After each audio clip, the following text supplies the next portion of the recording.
हेडलाईन्सचे प्रायोजक आहे NBC bearings, लांब पळण्यासाठी। ईव्हीएमला मोबाईल कनेक्ट नसतो। अनलॉक करण्यासाठी कोणताही ओटीपी लागत नाही। मोबाईलवरून ईव्हीएम हॅकिंगचे आरोप फेटाळत निवडणूक आयोगाचा खुलासा। मुंबई उत्तर पश्चिम लोकसभा निकालाला खळबळजनक वळण। मतमोजणीवेळी रवींद्र वायकरांच्या मेहुण्याकडे ईव्हीएमशी कनेक्टेड फोन असल्याचा आरोप। 2 जणांवर गुन्हे दाखल। मतमोजणीच्या दिवशी डेटा अपडेट करण्यासाठी मोबाईल देण्यात आले होते। डेटा अपडेट करण्यासाठीचा मोबाईल वायकरांच्या मेहुण्याकडे गेला। निवडणूक अधिकारी वंदना सूर्यवंशींचं स्पष्टीकरण। कोर्टाच्या आदेशाशिवाय कुणालाही सीसीटीव्ही फुटेज देता येणार नाही।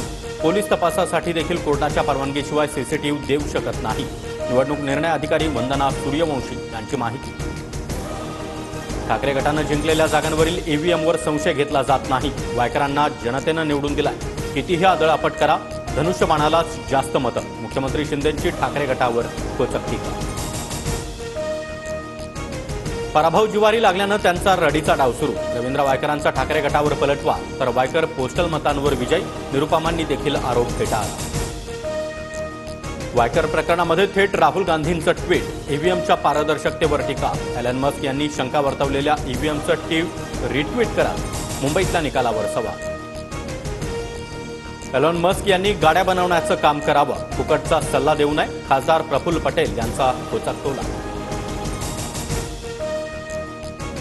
लोकसभा अध्यक्षपद भाजपकडे गेलं तर चंद्रबाबू नितीश कुमार यांचा पक्ष देखील फोडतील। राऊतांच्या खळबळजनक दावा। चंद्रबाबूंच्या पक्षानं उमेदवार दिल्यास टीडीपीला पाठिंब्याची तयारी। महायुतीला तडीपार करू म्हणणाऱ्यांनाच कोकणानं तडीपार केलं। ठाण्यातील मेळाव्यात फडणवीसांचा उद्धव ठाकरेंवर निशाणा, तर मनसेनं कोकणातील उमेदवार मागे घेतला। फडणवीसांकडून राज ठाकरेंचे आभार। राष्ट्रवादीला केंद्रामध्ये स्थान मिळाल्यास मलाच मंत्रिपद मिळेल, खासदार प्रफुल्ल पटेल यांचा दावा। तर सुनेत्रा पवार यांचं देखील नाव मंत्रिपदासाठी चर्चेत।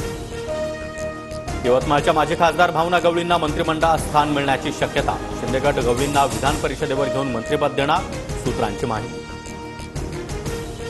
पंकजा मुंडेंनी घेतली आत्महत्याग्रस्त कार्यकर्त्याच्या कुटुंबियांची भेट। वायबसे कुटुंबियांच्या भेटीदरम्यान पंकजा मुंडेंना देखील अश्रू अनावर। आत्महत्या थांबवा, अन्यथा राजकारण सोडेन, पंकजा मुंडेंचं आवाहन। ओबीसी आरक्षणाला धक्का लागणार नाही, लेखी आश्वासन द्या। उपोषणकर्ते लक्ष्मण हाकेंची मागणी। जालन्यामध्ये लक्ष्मण हाकेंचं सलग 4थ्या दिवशी उपोषण सुरू। अभिनेता सलमान खानला धमकी देणाऱ्या आरोपीला 18 जूनपर्यंत पोलीस कोठडी। सलमानला बिश्नोई गँगच्या नावे युट्यूबवर व्हिडिओ अपलोड करत दिली होती धमकी।